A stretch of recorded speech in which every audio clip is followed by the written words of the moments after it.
Okay, hello everybody. It's Stephen and Walter Not So Live today. Not live. Not live at all. But we decided we would record this anyways and pretend you are all here. Problem is, YouTube's down. Across North America, it seems. People are complaining, having a lot of problems. Well, it's definitely having a problem trying to connect today. So, we're going to carry on as if you're here with it, because we said we were going to do this, and so we're going to do it. This is not the only problem is we can't have it as interactive. No, so we'll just have to argue amongst ourselves. Yeah. For this. So, anyways, so we talked about we were going to do sort of a new format. We're not really sure how this is going to work or what it's going to look like. I'm having trouble on this chair. In the microphone. Yeah, well, it's okay. Well, that just made a noise. Okay, so. Are you all together now? Yeah. Okay, good. So, anyways, we were getting a little tired of the same old format where we basically talk about what we've been doing over the week and we get into some current affairs and things like that. I know that my channel, Walter's is part of the problem is the branding of my channel. When it comes to getting viewers for Stephen and Walter Live, because I'm listed as a crafter, and a lot of you people found me that way, and I guess you're probably interested in crafting and that kind of thing, but that's more my vlog and my other videos, and now of course I've extended out into the Idiot Quilter as well. My idea when we originally started Stephen and Walter Live was to not necessarily move right away from crafting, but Walter's not a crafter, so... And you've seen it. I did do stained glass for a while, Yeah. and then I sort of haven't done it in a while. But there's plenty of craft videos out there with two guys talking about it. You know, Ken and Sean, for example, Crafts by Two, although they haven't done much lately. That kind of thing. We thought we'd rather have more of a, discussion with people watching us about various topics. And we have had some discussion, but let's face it, we're not pulling in a whole lot of people there. I mean, there's people lurking that see these. Because after we go off air, I see the playbacks, and the playbacks are up into the 60, 70 people. Now, of course, we know that's not big time, all right? Not even close with that. But, I mean, there's all those people, but they're not participating or getting involved. Now, that could be shyness, that kind of thing. I mean, I've been in conversation things, too, where I haven't really participated because I had nothing really to say. So that could be it. But then again, it might be the content too.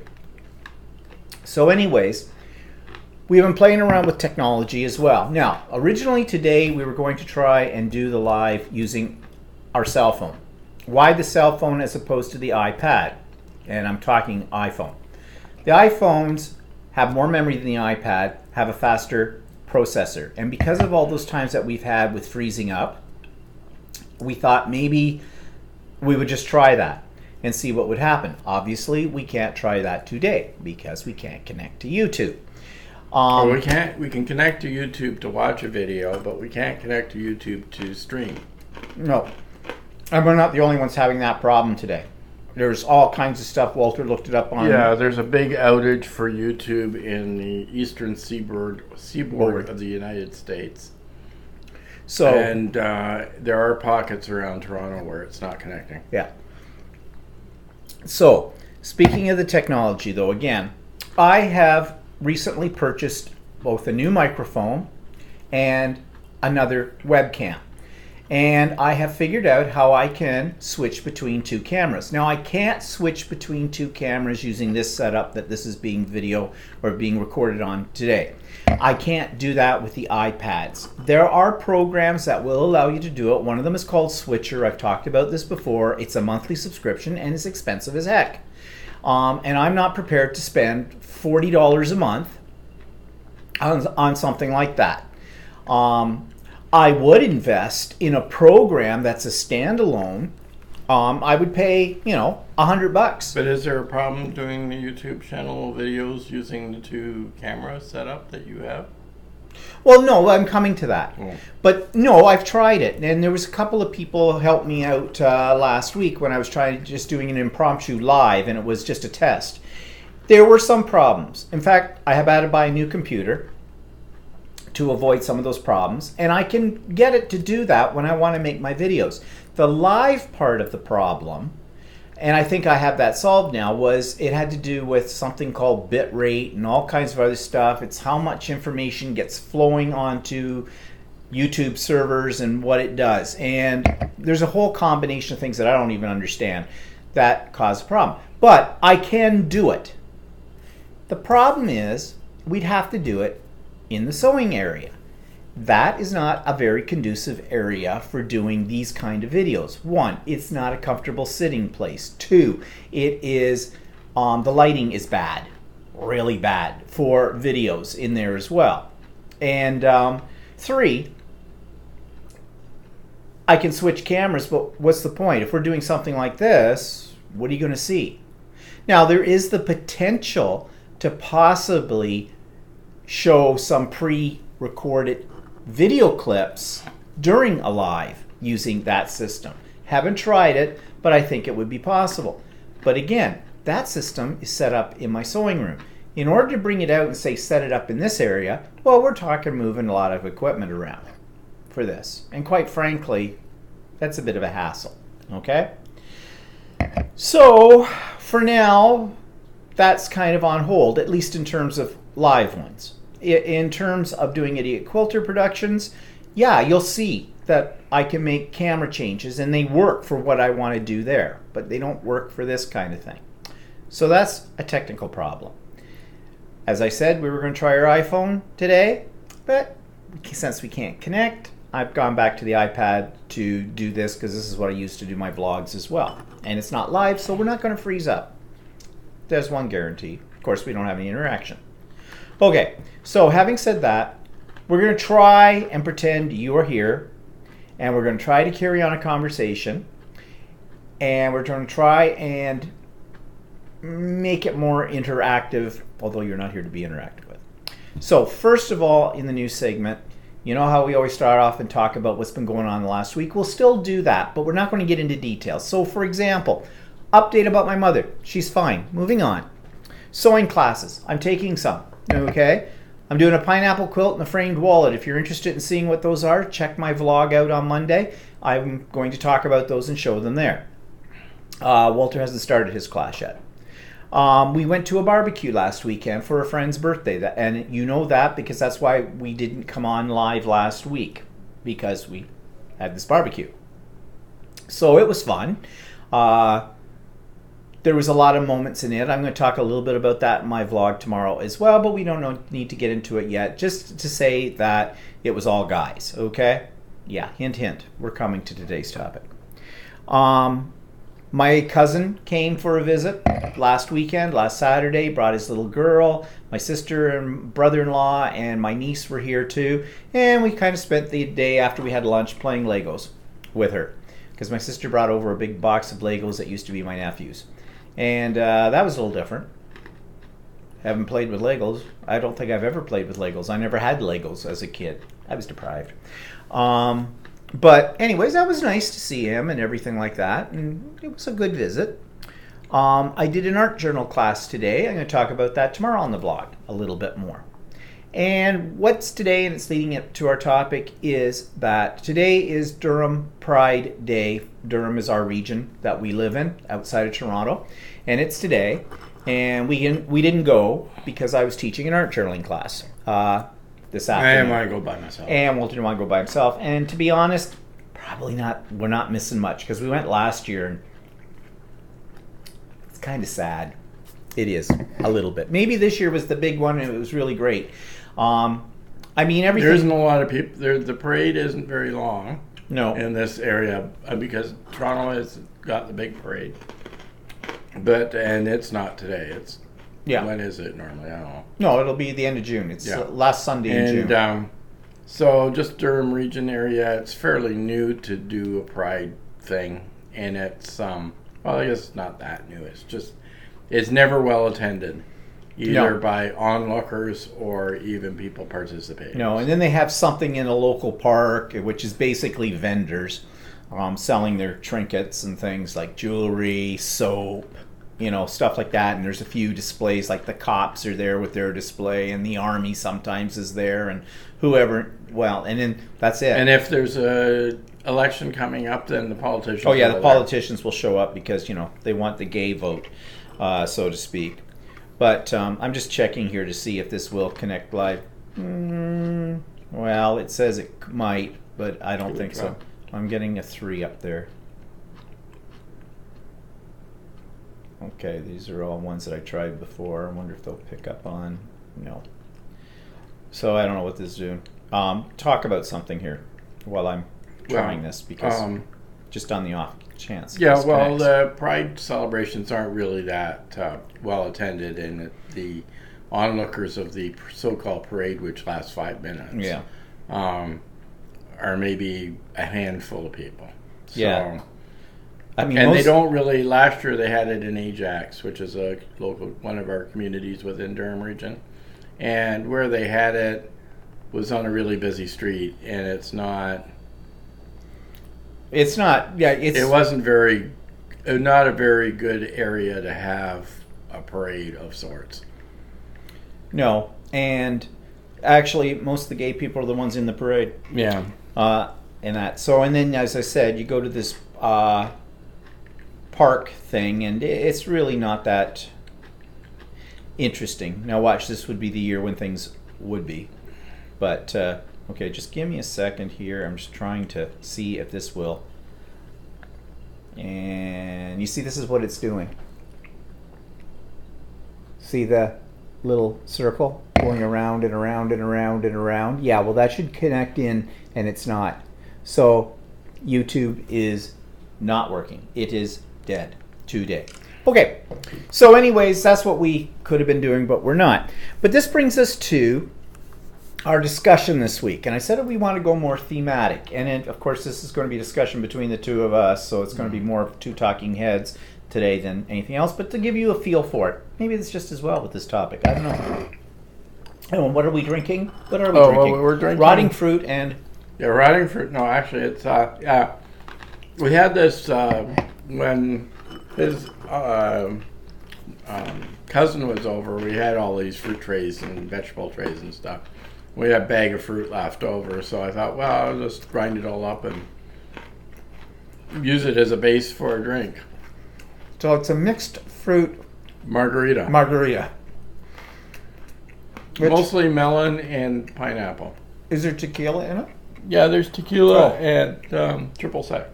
Oh, wow. Potent little thing. Okay.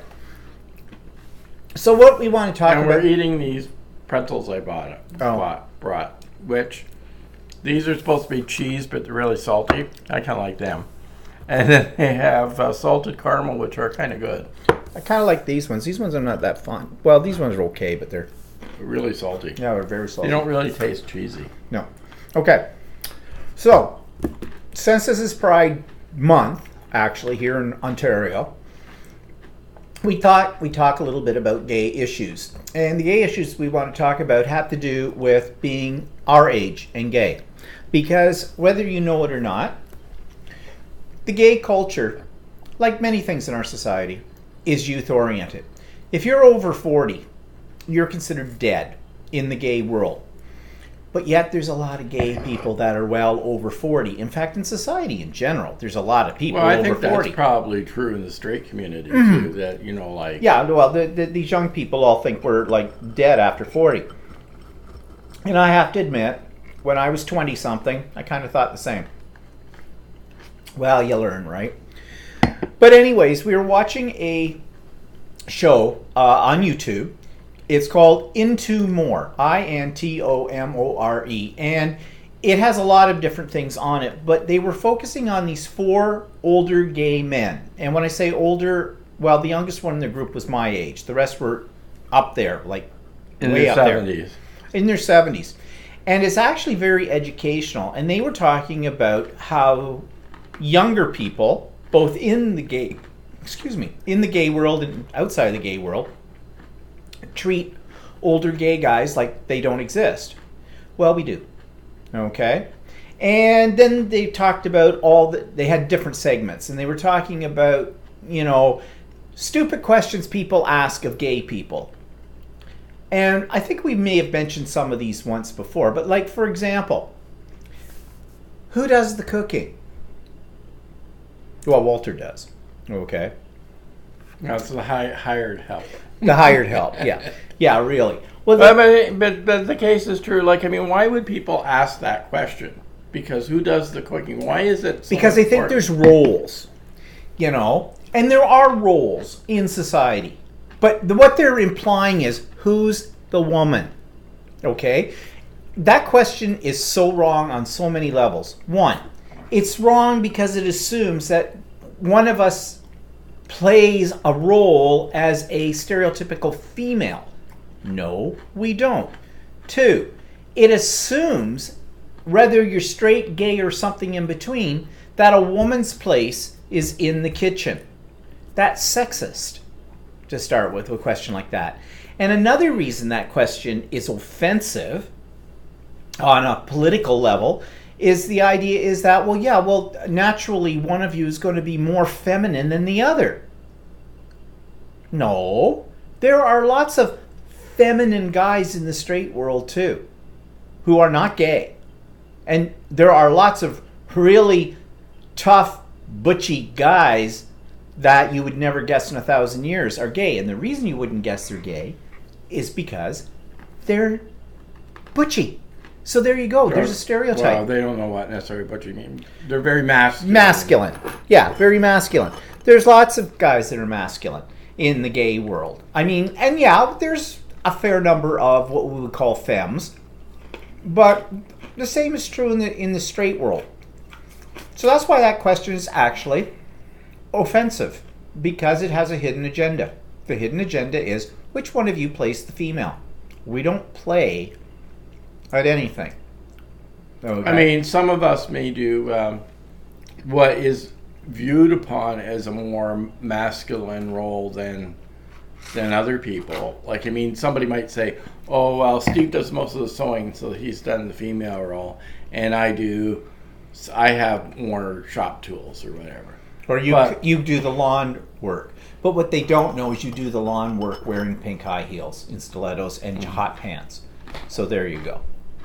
You know, it's. But I think what happens though with gay people is that you end up taking on roles that you feel, or not roles, that jobs in a relationship that fits your personality, that you're good at. That you're good at. And so I'm not good at yard work because I hate it. Yeah, like I tend to be a little bit more mechanically oriented, so I do that. However, I did stained glass. I've done some sewing, and one thing about being gay is because you're in a relationship with another male, you have to learn how to do everything yourself. Mm-hmm. You can't rely on, you can't rely on the stereotype that people have where women do the cooking mm-hmm. and take care of the family and all that other stuff. You have to do it all. Yeah. So the barrier, that's why I think that a lot of gay people, or people end up, guys might go get into sewing or something like that, because we don't feel like there's that stereotypical barrier that we can't do that. Actually, I think in some ways it's a reaction against the stereotype, and that's why we do that. Because we are not, I think there's a lot of men out there that would like to do things like knitting and crocheting and needlework and sewing and quilt making. There are lots of male quilters, that's for sure, out there, but there's lots of other men that sew too. But even within society, they don't call men who make garments seamstress. They call them tailors. Or what about the guy that sews? There's a guy close by that does, in Pickering, that does sews canvases for boat covers. Yeah. You know, he's doing a sewing machine. Yeah, but that's not considered sewing. That's considered a mastering a craft, a specific craft, a specialization that only a man could do in the stereotype. Like, that's not sewing canvases for boats. Sailors have done that for years. For thousands of years. They mended their sails, they made the sails, they did all that kind of stuff. That was never ever considered woman's work because women didn't know how to sail, you see, because that wouldn't be something she could worry her little pretty head over. So that's, what I'm being there. I'm being facetious, right? To imply sexism there. But what about men who design clothes? There's a stereotype. If they're a famous designer, they're often automatically assumed, like hairdressers, people in musical theater, stuff like that, that they're probably gay because they do that kind of stuff. Now, mind you, there are a large number of people that do that. Well, the other way to look at it is, we could assume that guys who are in the fashion industry are straight, but they're not necessarily so, but there's lots of them too. Like, in other words, why? And there's also like male nurses and airplane stewards. But look, you just said male nurse. Why did you have to qualify it? We don't say female nurse. No. We say nurse. But why? Because the societal norms, societal stereotype and labels for years, that was men became doctors, women became nurses. Well, that's changed, hasn't it? Well, and to talk about that, I have a female doctor. Well, you do too. Yeah, sure, doctor. But I've had her for years. And one problem I always had when we went, I had either appointment at hospital or appointment at another doctor. The receptionist automatically assumed that that the doctor was male. And that could have been a female receptionist, it could have been a male receptionist, and automatically it's he. They would always use the word he for doctor, and they still do sometimes. Yeah, they still do. And I always have to correct them. She. My doctor is a woman. So you can see that sexism and making assumptions about someone's sexual orientation are very much the same thing. We automatically assume... I don't automatically assume, but many people, as Walter just said, assume when you say doctor, they think man. You say nurse, they think female. Well, so why do we have to, in this day and age, where you can have female doctors, and we do, and lots of them, and you can have male nurses, and we do, and we have lots of them, why do we need to use a qualifier in front of nurse when we meet a guy and say male nurse? Why? It's just nurse. What about doctor? Just doctor. So, if a guy wants to be a nurse, why is it assumed that he is probably gay? Because it goes to the sexism thing, that only females are nurses. You see, it's a vicious circle, I think, in that kind of thing. You have to break out of that whole mode. Yeah, and so then they'll see two males together or two females together and say, oh, well, I wonder who plays the man and who plays the woman. That's what a lot of people say is, oh, I wonder who plays the man and who plays the woman. Well, that's not a problem in the lesbian world. They both play the man. But I'm being facetious. But not completely. But it is actually what it is. And then they may view maybe our relationship, is Walter's playing the man and Stephen's playing the woman. Why? Why would they assume you're playing the man? Because I'm the one that is always doing tool stuff. Most of the time. Oh, you mean power tools. Yeah, okay, whatever. But that's really the furthest thing from the truth, because I also cook. I make pies. I do... I haven't made one in a while. Well, there's one frozen downstairs still. Pie at my favorite food group. I knitted once at one point in time in my life. He did more in squares. He made Icelandic sweaters. Yeah, I did cable knit, and I had patterns inside knits. And, yeah, they were nice. And but I don't wear sweaters anymore. I don't really have any use for... When you get to a certain body type, sweaters aren't flattering anymore. And then... and we're at that body type. Yeah, and I haven't had any desire to do the knitting. I learned how to do it for a while, but then my sister tried to get me to knit her a sweater, and it was an impossible design, and that kind of turned me off. But to get it back to the point about the gay world, okay, there's labels. yeah, we have a lot of labels in society, no matter whether it's gay or not. But gay world seems to have a lot more of them. Because of all these assumptions people make about it. You know, there are gay hockey players, football players. Every sport has a gay person in it, okay? And gay people, more than one. All right? Okay. Sorry. Great. Good thing this isn't live. Ooh, there's fire going on out there. Someone's barbecuing. I'm looking out of my kitchen window here and I see smoke. Anyways, so first of all, about the gay world. How not to insult a gay person. 1, don't ask them who plays the woman. Now you're going to say, we'd never say that. You know, we have been in spots where we have had people actually say that. Which one plays the woman? We're not playing. Okay? And I am very happy. We both are. We have, and that's the next question. Well, don't gay guys all want to really, like, they want to dress like women because they want to be a woman? 1, I don't dress like a woman. I have, but it's usually for comedy. Okay. 2, I have no desire to dress as a woman, and I don't think Walter does either. No. Unless he's doing it when I'm not at home. I don't know. I like being a man. I have no desire to be like a woman at all. None.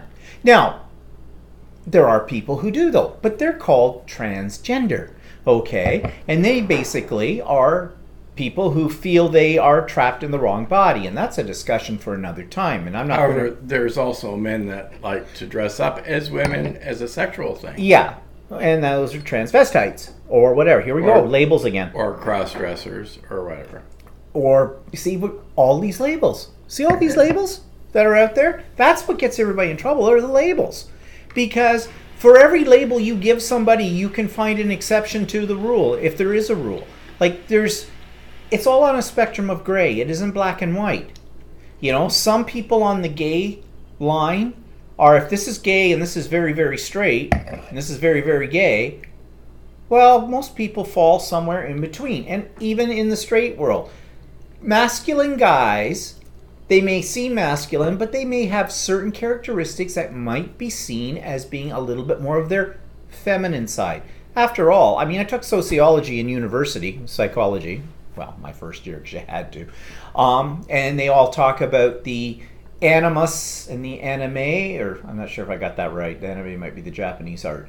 But every one of us has both male and female traits in our system. Well, we probably have both. because we have both kinds of hormones. Well, yeah, but we have them. But it's been society that's made us lean more strongly towards one side or the other. And as soon as somebody breaks out of that mold, then they get labeled, and in the case of the gay world, they get called gay. If they tend to be a little bit more, display traits that may be traditionally assigned or stereotypically assigned to the more feminine part of our society. So, yeah. So don't ask. Don't ask any gay person you run into who plays the guy and who plays the girl. We're not playing. We like Walter said, we go into our strengths. Who does the laundry? Who does the cooking? Because if you want, we both do cooking. I've been doing a little bit more than he has lately. But he used to do a lot more when we were both working. And who because I got home and first. Who does the laundry? I do the sheets, he does the towels, and then we do our own and laundry. we do our own clothes. Mainly because he doesn't like my profuse use of bleach. Which I have stopped using bleach. But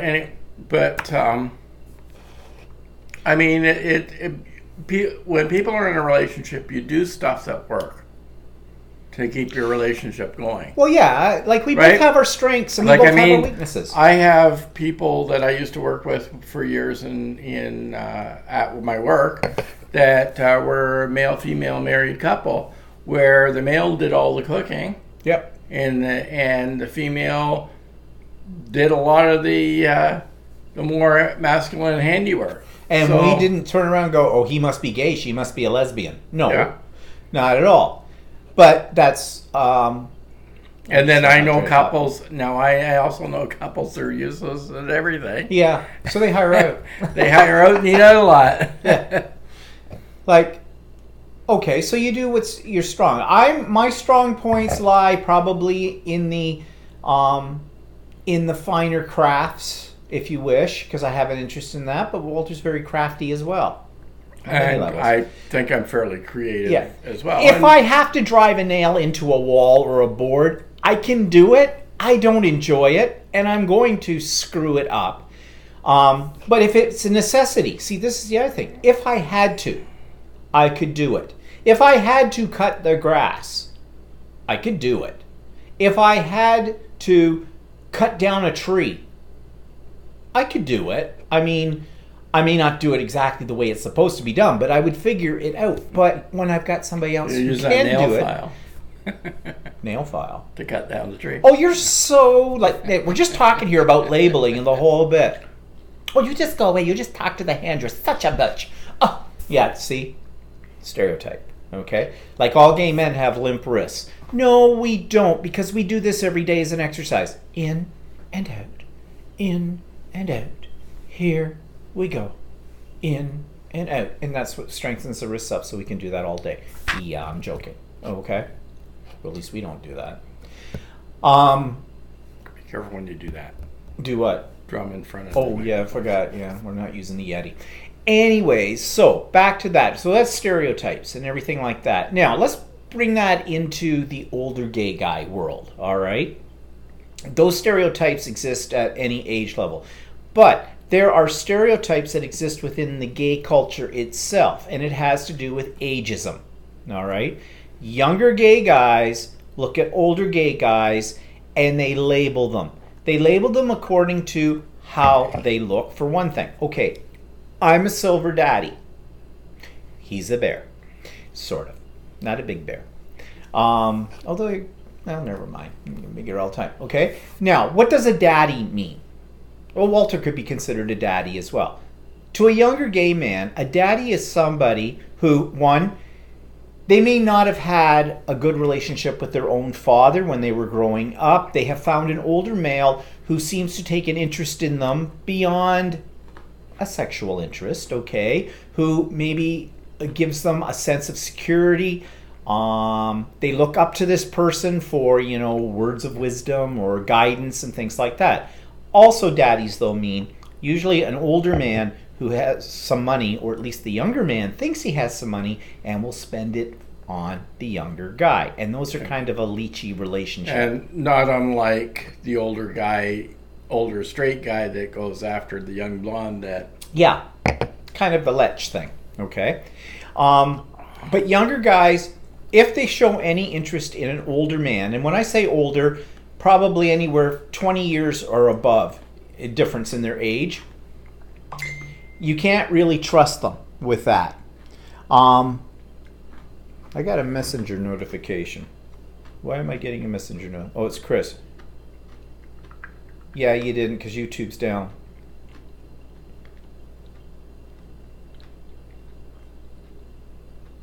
Here's the screenshot. Okay, so this is Chris from in Australia. Yes, I know what she's showing. Yeah. Well, I'll talk to Chris later. She'll get it when she sees this. Anyways, Chris, if you watch this in the replay, we explained at the beginning why we can't do a live today. So, what were we talking about? Daddies. Oh yeah, daddies and things. So you see, within our own culture, within our own subgroup of society, we have labels that are wrong. I am not a daddy. One, I'm not interested in younger gay men. Why would I? I have Walter I'm married to. And he is younger. Okay, 6 months than me. But automatically, it is assumed that older gay men are going to be interested in younger gay men. And there are some that are, yeah. But for the most part, no. We are who we are at our age, and we enjoy being older. What else was infuriating, though, about that show that we were watching with the older guys on it, is that there's an awful lot of people that make negative comments on there. Yes.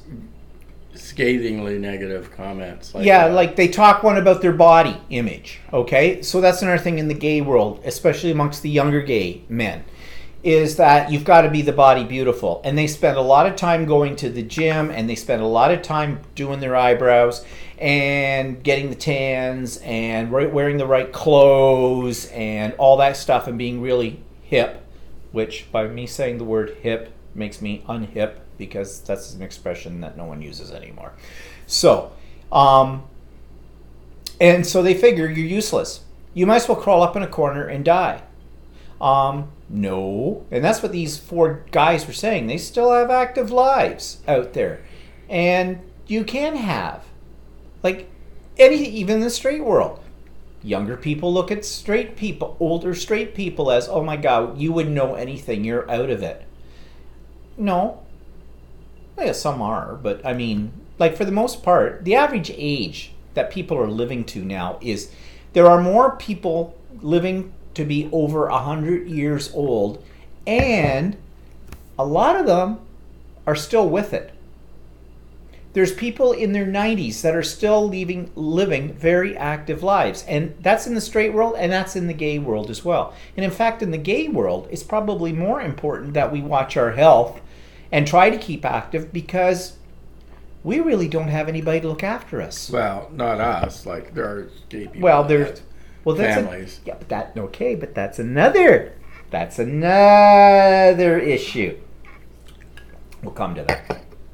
But anyways, they were also saying, like they treated these older men as if they were pretty much suffering from Alzheimer's and everything.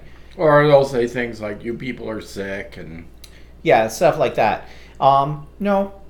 And what these younger ones in the gay community seem to forget is the reason that they can come out and be there and be accepted by society and get married in certain societies like Canada, United States, that kind of thing, is because of people in my generation and the people before my generation did for them. We fought. The young gay people today, I hear them, I listen to this thing called Gay Talk 2.0. It's 3 guys that live in Connecticut. I'm not sure what they do for a living, but none of them have really a decent sounding job. They're either in retail theater or bartenders. I think they all bartend as well, part-time. And they think they know everything about the gay world. The oldest of the 3 is 40. And the way they talk about what's happening in gay society and gay life these days and the whole bit, you just know their ignorance and their lack of knowledge. They don't have any idea what the history of gay life is at all. Mind you, they do tend to border on being somewhat illiterate as well on there. But they're also mean gays, okay? They are nasty. That's why I listen to the show. I find it very entertaining with it. It used to get me really upset with some of the things they would say, and I wrote to them a few times, and of course it got ignored because I was an old fart. What would I know? Quite a bit, actually. How can you not? How can you live over 60 years or more and not know something? I mean, think about it. Life is just an accumulation of knowledge, and it happens with every year you get older. So why would you not know something? I don't get it. But whatever. So, now to that point you were making about the gays who have had a wife and children.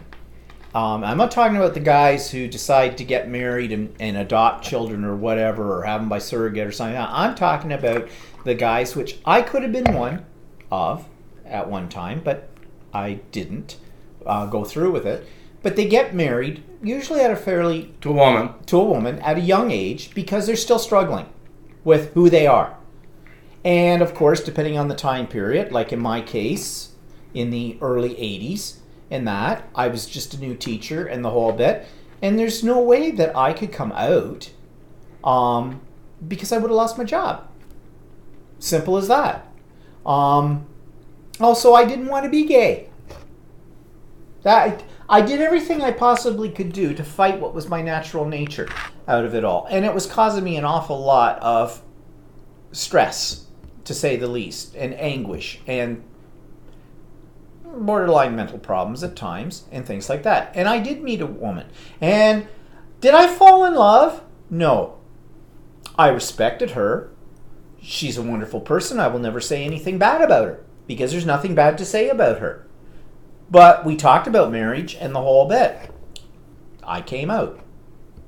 I broke it off. I came out to her. I had to because she was upset, because as far as she was concerned, she thought we were in a relationship that was headed down the path to marriage and the whole bit. And I kind of wanted that, I thought, but I did some deep soul searching at the time and went, no, I didn't know what the future held for me, but if I was going to wreck a life, it was going to be my own life. I wasn't going to take somebody else down to hell with me, if that's the direction it was going. And it all worked out. In the end, it worked out. She got married eventually to somebody else, had children, and I think as far as I know, I think she's been very happy. And that's great. And so have I. So it worked out. But I could have been very easily not done that soul searching, went ahead with society's plan, went ahead with my parents' plan, and everybody else around me that says, well, this is what you're supposed to do. You've gone to university, you've got a degree, you've got a good job, you find a nice girl. My parents loved her. They thought she was wonderful. She was. The whole bit. And then you get married, then you have the babies, and everything's hunky-dory. I think I would have been miserable. I don't think, I would have been a good father. Because I enjoy beating children. Okay, no emails on that one. I'm joking. But I never ever considered that I would be a good father. I don't know, I suppose you'd learn. But whatever. I probably would have been a very devoted father because they're my children. I would not have abandoned them or anything like that. And there's the other problem. So what? We've met many of these guys. They're in a marriage for 25 years. They have children. They've raised them with their wife. And then when the kids leave, they have the empty nest syndrome. That's when suddenly they decide, this is it. I'm going to try the other white meat kind of a deal. And in some cases, that's not, I don't think in any case it's easy. I mean, you've been with somebody for 25 years, and whether or not you... Not only that, the woman, if she had no idea. Mm-hmm. I mean, some of the guys that we know had more feminine traits and stuff. And it's hard to believe that their wife had never figured it out. Yeah, I know. So, but then, others didn't have any kind of feminine traits or whatever, no. And were very masculine. And then all of a sudden, they announce to their wife that they can't live with them anymore, and the wife thinks it's another woman, and then she's devastated when she finds out it's another man or other men. Yeah, too. Which brings up another stereotype, but come to that in a minute. Yeah, but in a lot of cases with that too, I think. Noise. Okay, Walter's making noise. I think in a lot of cases, I really feel sorry for the woman in some ways, because I think the guy who's done that, he's been living a lie for his whole life, and that's why I didn't go through with my relationship with a woman, because I did not want to live a lie. I hated it. I had to lie to everybody in those first years before I met Walter, even after I met him. I had to lie. People would say to me at school, "What'd you do on the weekend?" "Oh, I went out with some friends." "Oh, well, where did you go?" "Oh, we went downtown." "Well, what did you do downtown?" "We went to a few bars." "Well, what bars did you go?" "Oh, I don't remember their names. We just bar hopped." And I tried to be very nondescript about the whole thing and move the conversation away from what I was doing. Because, one, I couldn't name those friends. Two, if I was to name those friends and I didn't name anybody that was a female in the group, there might be suspicion. That's how my mind worked in those days. Three, yes, I did go downtown. I did go to some bars. The bars were gay. I couldn't tell them that. I couldn't say the name of the bar. I don't even know if they would have known that in those days, the early 80s, everything was kind of underground. If I'd mentioned the name of the bar, whether they would have put two and two together, I don't think most of them would Unless have. it was one of the most famous bars in Toronto. Well, yeah, but that's not the one that I ever went to. I only went there when I was a kid. No. It's a story for another day. So I was living a lie all the time.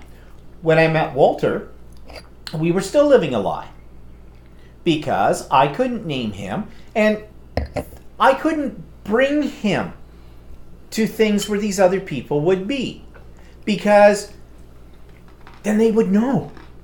Oh my God, you have a boyfriend, is what they might call it. And in those days, you could have somewhat been ostracized by. Well, I could have been fired. No. I could have been fired. You couldn't come up. Not could have. I would have been if there was a clause in the contract. I forget how it was worded, but basically it was grounds for firing. No court of appeal. So that's, we've come a long way since then. And that was like 1982, 83, that kind of thing. Then. And so when I did meet Walter, I kept that under tabs for a while. But then we decided, after the first 4 years, that we were going to buy a house and move in together. We didn't live together in those 4 years, except on weekends. Then the bank manager, was giving us a hard time for getting a house together. Yeah, we were talking about that just yesterday. How times have changed. We walked into the bank to get a mortgage, for a house. The bank manager gave us a hard time. He tried to talk us out of it because we were two men buying a house together. Now, fact is though, he was having a hard time with that because Walter already owned a house when we met.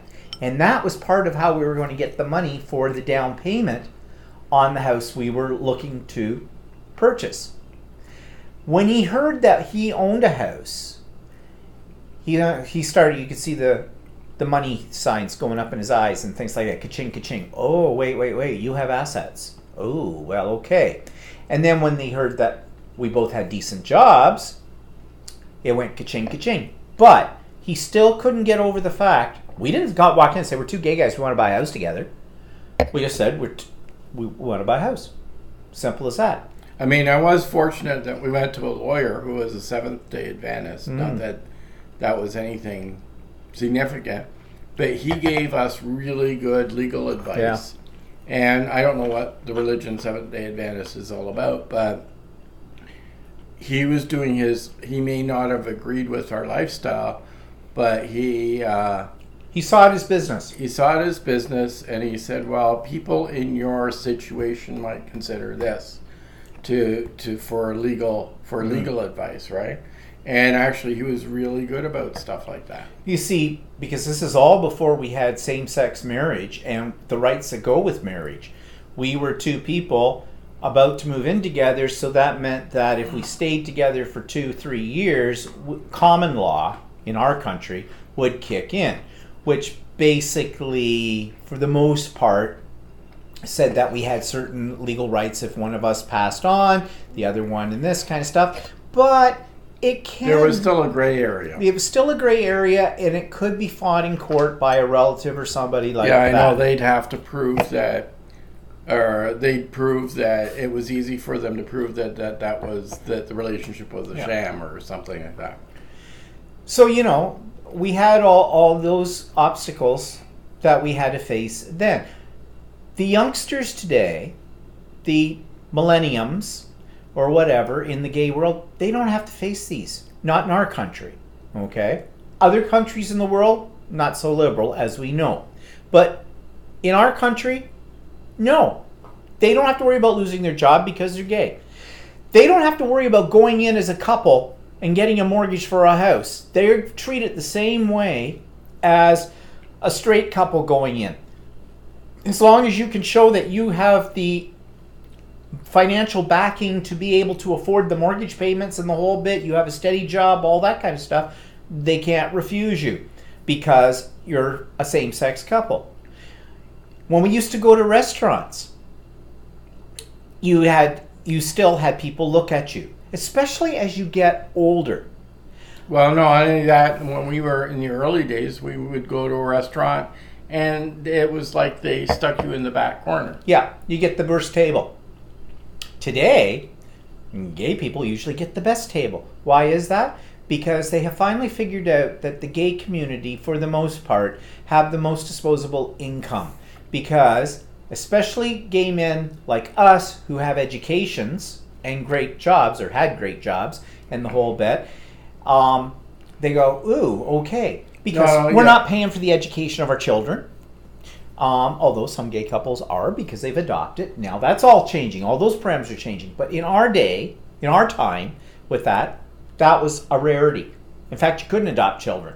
Yeah, so So- somebody said to me, "Oh, why didn't you adopt a child?" Well, first of all, at the age that we would have considered having children, would have been impossible to do that. Yes. So that was never Like you really couldn't- you something couldn't, that ever crossed my mind. I figured, okay, I'm gay, I can't procreate, so We never thought we'd be able to get married, so that was never a topic of discussion. yeah, I know. Like started living together, we had no idea that in our lifetime we would be allowed to get married. No. And then And it came up. it was just assumed that we would end up living together for all our lives. We have a couple of friends right now who both had been married, have children. Well, no. Well, one. One was married and half. has children. The other guy had a male relationship, and his partner passed away. Yeah.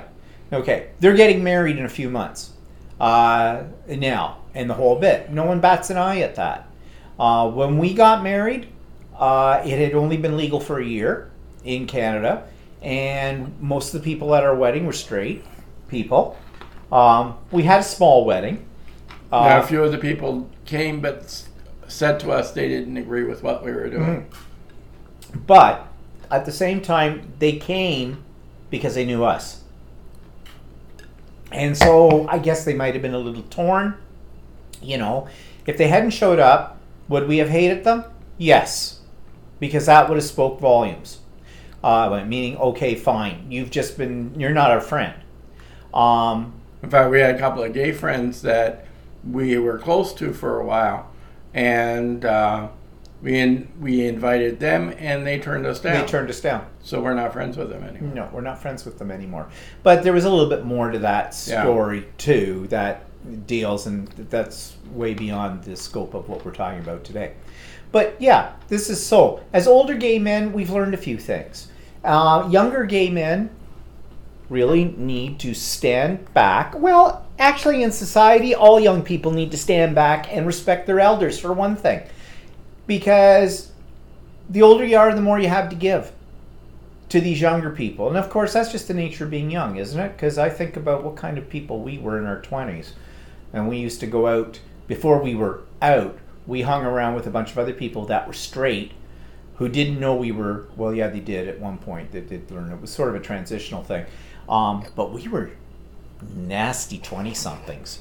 I mean, we'd walk into a bar and there'd be people over 40 in there, and we were loud and we were obnoxious and we owned the world. So it's a rite of passage, I guess, as they say. So we certainly weren't perfect. But anyhow, there was something that came up here about, okay, so we're talking about the gay world and children and marriage, which will be very interesting in the next little while. Well, what? We have in this country, we had since what, 2004? Gay rights to like gay marriage, like same sex. No. Full same-sex marriage didn't come into effect until, I think, late 2005. It wasn't right across the country yet when we got Oh, that's married. right. Yeah. So, anyways, because we got married in 2005. But shortly after we got married in 2005, I think it was 2005, might have been 2006, but I'm sure it was the end of 2005 where it became legal across the country to get married. Yeah. Now I forgot what I was leading up to on this one. This is all over the place. You should really sit down and make an outline. Yeah. Yeah. So marriage, blah blah. Oh. Where's no? Oh, what? I don't know now. I lost that stupid thought. Went right out of my head. How strong were these? No, about getting married and... Oh, I know now. Okay, divorce. I have yet to hear anybody do a report on this, but if marriage has been legal in our country since, let's just say, for argument's sake, 2005, this is 2019, so for 14 years, we haven't heard anything about divorce. It would be very interesting to know what the divorce rate is and how that works. Okay? Because, the one thing we fought to have this legality, to have all of this, to be straight, like normal, fit into society, and I'm putting quotation marks, bunny ears all around that, because that irks me as if we weren't normal before. That's to suggest. So, a lot of people got on the bandwagon to get married. We had been at that point together for 22 years when we got married. I made the comment at my wedding and it fell flat. I said, the longest engagement in history. Bump. Crickets on that one. So we didn't just walk into this nilly-willy, okay? We knew what we were getting into with it all. Actually, in most cases, the reason we got married in the first place was basically because it just made things a little tighter and legal for down the road. Actually, the problem is with the common law, even with straight couples, is that it isn't automatic. That, like, if you pass away and you have an RRSP, which is sort of it's a retirement savings plan that's put on by the government. It's what the Americans call 407. 407 or 412 or something. I don't know. There's a number in there. Anyway, if you're married and one of the halves die, then automatically those funds get transferred automatically get transferred to the spouse, right? If you're in a common law relationship, that's not automatic. That's that has to go through wills and everything else. So. And there's some other little minor things too. It just makes the package a little neater if you legally get married with it. But having said that, so these people were flocking up here to Canada from the States and other things, and they're all going to Toronto City Hall or whatever, and getting married here in Canada. It wasn't legal nor recognized at that time in the States, but for them it gave them a sense of like, we can get married. Yeah. Then the honeymoon was over. They had been in a relationship for 1 or 2 years with this person, married them, and then, well, what happens? The same thing in the straight world. Things are now, reality is starting to set in. You find out things about the person you don't really like. Things like that. You can't put up with it. Marriages are work, right? Most people know that have long-term relationships, whether gay or straight, doesn't matter. Marriages are work. You have to work at it. You are with another person 24/7. You got to make it work. We had our highs, we had our lows through all the years, but we both have personalities that say we're going to be loyal. We're not going to hurt the other person in that way. So, if he leaves the toilet seat up, I'm not going to get upset. In fact, I'd get more upset if you leave the toilet seat down. Yeah. Okay. I'm a guy. But he's not up and not down in our. Yeah, whatever. With it, like he burnt the toast. Actually, that's Walter's favorite color when he cooks. Black. Yeah, I like burnt toast. He likes things like, you made the garlic bread last night and it's all No, it's crispy. burnt on the edges. I like it toasty in the middle. I don't like it toasted. It doesn't get toasty in the middle. You see, if we hadn't been together for almost 36 years, that would be divorce court. Okay, I'm sorry. I have to get rid of him because he likes it crispier on the edges than I do. Okay, whatever. But a lot of them do that. But you don't hear about it. And I think I know why you don't hear about it. For males, anyways. Can't speak for females, not one of them. Okay? Remember that. I think in gay relationships, in gay married relationships, I think it would be much more common for the two guys just to walk away from the relationship and not bother to take it to court. Because, well, why do straight divorces, why is there such conflict? Because of kids.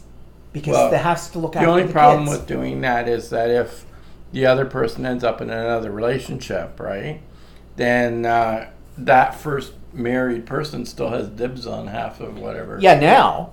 Yeah. Yeah, I know. That's what I mean. So this is interesting because this is something I have not seen anybody do a report on this and talk about this. This would be a great one for a TV show like, one of those investigative reports things. What do they call that? Like, not Newsweek, whatever. What's the one? National 24 Enquirer. Yeah, National, yeah, whatever. Well, yeah. He left me. My gay husband left me for a 3-headed alien. Oh, Left me for a woman. yeah. Well, that happens too, occasionally. I don't know why. It seems to happen more with the women, from what I Yeah, know. yeah. We know a few instances of that where someone who's a lesbian for a long, long time, always has been, suddenly decides they're going to get married To a man. to a man. I think that has to do with the biological clock. Sorry, I'm not being sexist. Women have a biological clock. We all know that in there. Men don't. Our clocks just keep ticking. Okay? I don't know why. Keep trying to procreate. Yeah, well, maybe that. Well, that's a discussion for another day. So, anyways, that's all the marriage thing and that. But we started off with talking about the things that pissed us off about this. Okay, so we went to this birthday party on the weekend, and it was all gay men that were there, and it was pleasant. It was nice. It was kind of fun. Until, well, it was still fun, but in walks a woman.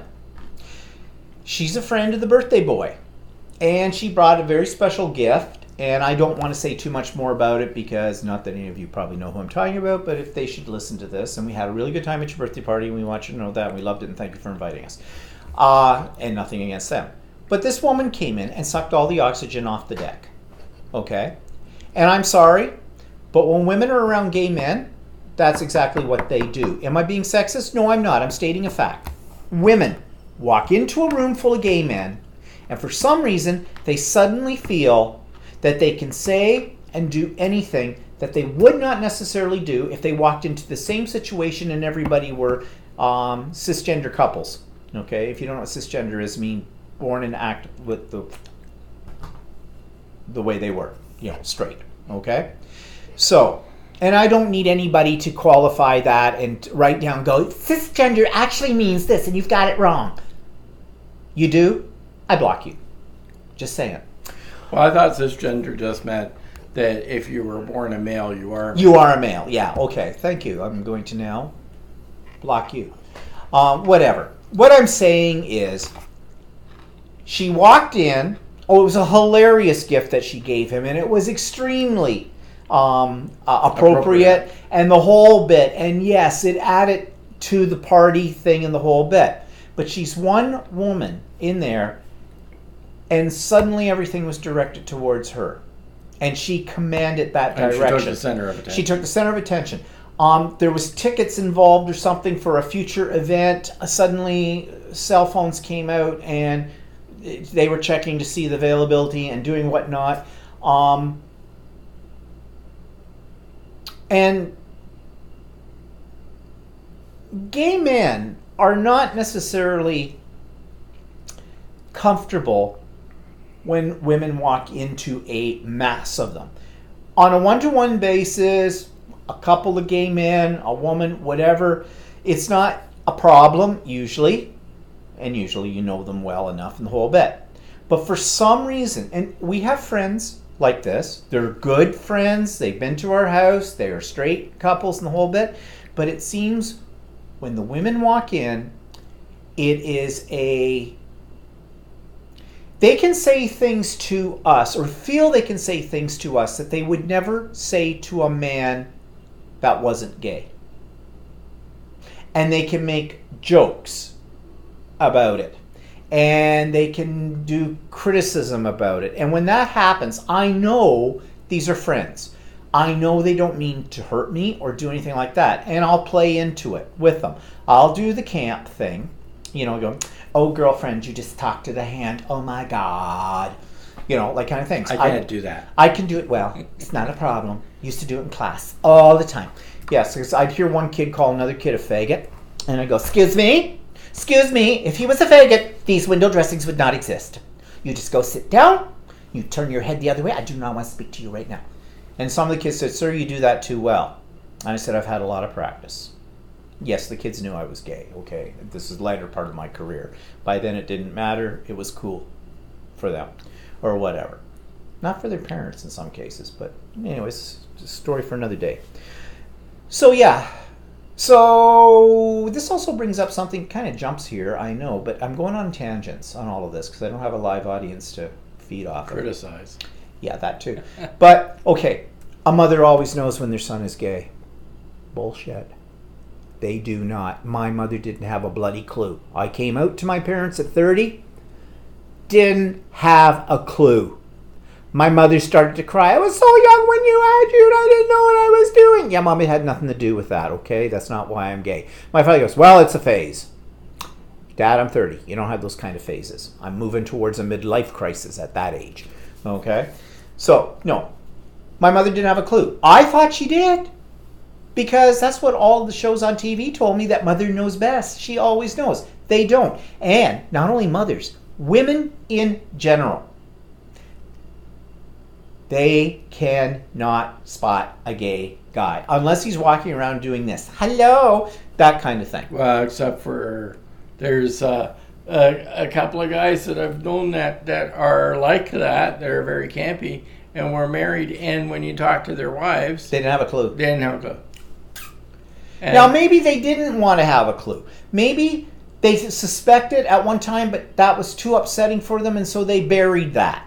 You know, people can do that. well, that's my apparently. mother kind of figured I was gay because I ended up having a house with you. And but when I actually came out to her, she didn't accept it very well. No. Well, my Because parents it was didn't a either. confirmation of what she suspected, but it's not the confirmation she ever wanted to hear. No. Now what you hear, though, and I think this is good, that now there are many, many people out there with kids who are saying, well, if my son or my daughter ever came out to me as being gay, they're still my son or my daughter. I still love them and support them. Sometimes I wonder, though, if those people are a product of what society is now saying you should do, or they genuinely mean that. Of course, there are lots, depends on where you live, too, that will basically kick them out of the house. That And happens we a lot. have known people over the years that basically do not talk to their parents because they were not accepted.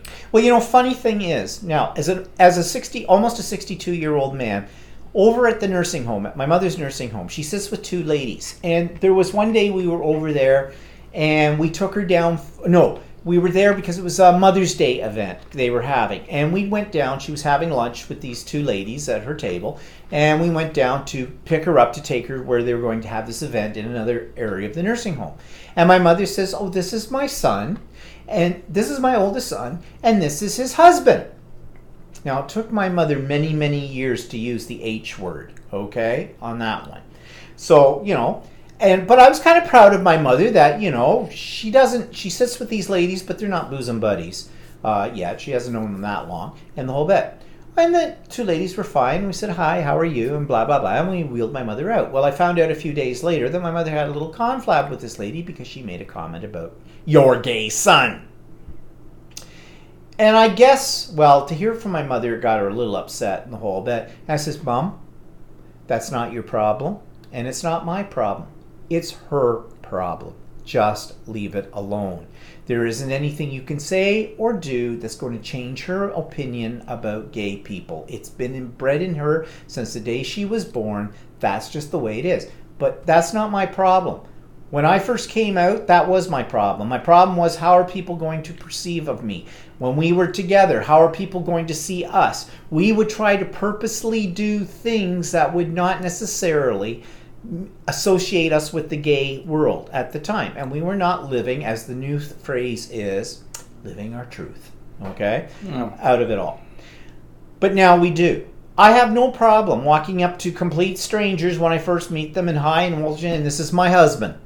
In fact, I make a point of saying that. And even I have to admit, it took me some time to use the H word as well. Because we never thought we could get married. So you just didn't use that. But now you put it on forums, spouse. I mean, there are terms we used to use back in the dark ages. My partner. One term I used to hate that was used in the gay community, actually a little bit before our time, much more so, lover. Oh, I hate that. I hate that when they use that in the straight world. That term, all that term does is suggest sex to me. It does not represent a emotional, mental relationship Okay? It just says sex. Partner, though, sounds like a business transaction. Oh, yes, this is my partner. And there are still people who use this. I hate that term. Well, some too. people use life partner. Yeah. but I don't like the term boyfriend either. No. Because the boyfriend... That sounds transient. Yeah, it does. It says, this is my boyfriend. And actually, if anything sounds really faggy, it's when somebody goes, hi, this is my boyfriend.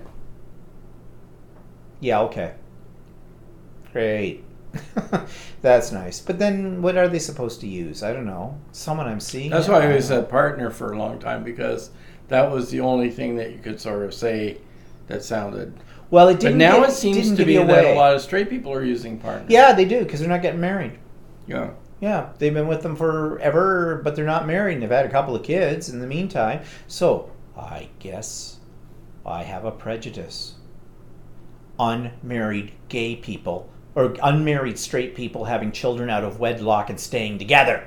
They're going to corrupt those children's lives. Those children are going to grow up resenting their parents, resenting society. They're going to become a burden on society. They're going to get into crime and cost us a lot of money and the whole bit, and they're going to kill people. I'm being facetious. Okay? But, anyways. Yeah, I don't know. Terminology. It's all about terminology. Actually, now when you walk into a room full of gay people you don't know, and when you're trying to figure out what their relationship is to each other, you look at their fingers and you see, is there a wedding ring? So, like, straight people have been doing that for years. At least straight women have been. Go and see a guy in a bar and he's trying to pick her up or sends her a drink. She's looking at his hands going, got a wedding ring? Or a sunburn mark or something where it shows the ring was. That kind of thing. So anyways, I was going to talk about being a gay guy that's old and how that works out. And Two we talked grumpy about old last gay time. guys. Two grumpy old gay guys, yeah. I guess there is no bottom line to this. Actually, this can be an overly ongoing discussion. Well, what would be the one thing we don't have today that I was hoping for? I was hoping for people to make comments or ask questions Feedback, and stuff yeah. like feedback. It's kind of like this is all over the place, I suppose. But isn't this better than listening about my mother or about what we saw on TV this week? Oh, what did we watch on TV? What If? Good show. Netflix. Try it out. And now we're watching Good Omens. It's on Prime. It's interesting too. It's different. Yeah. We saw a movie on Netflix called On the Rim of the World. Kind of weird. Not bad. And we went to Rocket Man last night. And you want to see a good movie?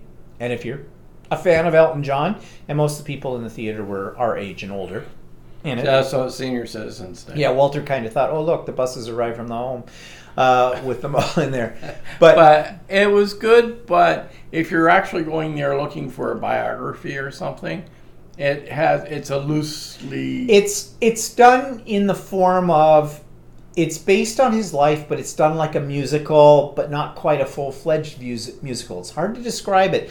It looks... I said to Walter when we came out, I'll bet you in a few years we're going to see this as a stage play. Yeah, I kind of figured that pretty close. It was pretty much into the first couple of scenes, and I thought to myself, I bet you this will be a stage play next. But they did talk about his sexuality. They talked about, I guess in Russia they cut all those pieces out, so there's no movie left about that. And you know, Elton John was a consultant on it, and it's actually his production company that put up the money and things, part of the money for putting this together. So they consulted him every step of the way, apparently, because we saw some behind the scenes footage on YouTube where they talked about that.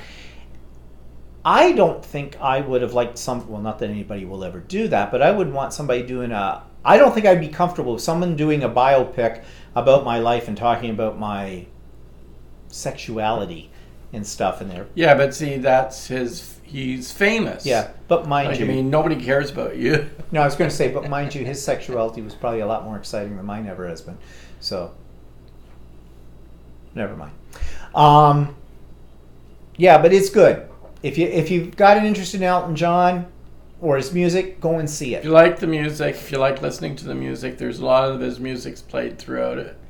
And the guy who plays them does a very convincing and he job. actually sings the songs. He doesn't... They may be a little bit enhanced, but actually he does a really good job of singing Elton John's songs. Like, you really think, to a certain degree, that is actually Elton John. Not completely, but you know, it's good. I liked it better than Bohemian Rhapsody, and I like Bohemian Rhapsody. Yeah. I think it's. I don't know if it'll win any awards or not, but it's good. It's really good. So go and see it. And as I mentioned, how we got on this discussion today stemmed from what we had seen last night on YouTube and that I stumbled on by accident, called Into More. And check that out. It's interesting as well. So it's Into More, INTOMORE. And so what do we got coming up? Next Saturday, we're taking a long arm course. You know, for its quilting. Yeah, long arm. Which arm? Oh, that one's a long arm. I don't know. We'll see how that works. What I'm afraid of is we'll take this course, I will fall in love with a long arm, and I'll go, I want one. And there's only two things stopping me. $25,000 and a room to put it in. And really the first one's not stopping me as bad as the second one. So, but anyways. So, yeah. So too bad we couldn't have done this live today. Not our fault this time. YouTube's. But who knows? Maybe you like this format better. Maybe you don't want to talk to us. We'll see. Anyways, comment below when this gets up there. And yeah, I'll start reading the comments then. Yeah, then we'll have to start reading the comments, and then I'll have to start blocking people. Oh, just a little aside about blocking people.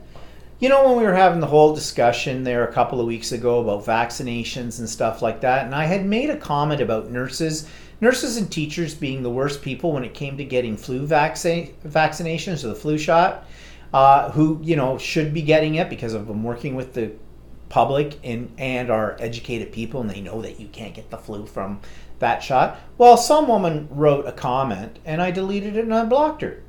She wrote, no, nurses support vaccinations.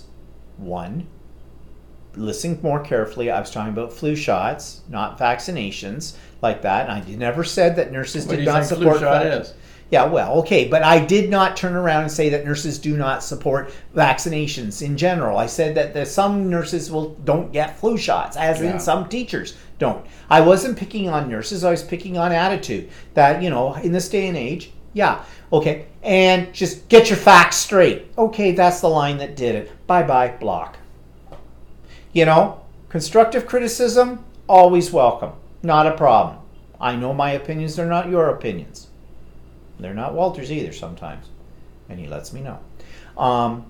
He doesn't on here. He's got you all fooled. Talk about labels like that. He's quiet, calm, and I'm the one that's... And you want to know something?